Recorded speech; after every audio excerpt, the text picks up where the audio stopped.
ప్రభాస్ త్రుటిలో ప్రమాదం నుండి తప్పించుకున్నాడు. ఓ సినిమా షూటింగ్లో భాగంగా ఆయన గాయపడినట్లు సమాచారం. ప్రస్తుతం ఆయన విశ్రాంతి తీసుకున్నట్లు తెలుస్తుంది.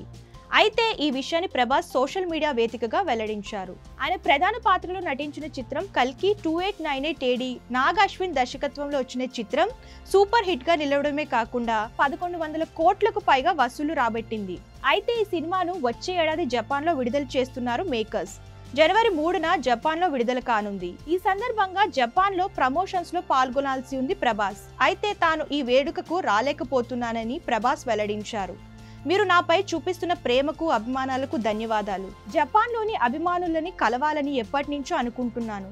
కానీ మూవీ షూటింగ్ లో నా కాలుకు గాయమైంది. దీంతో ఈ జపాన్ కు రాలేకపోతున్నా. ఈ విషయంలో నన్ను క్షమించండి అంటూ ప్రభాస్ రాసుకొచ్చాడు.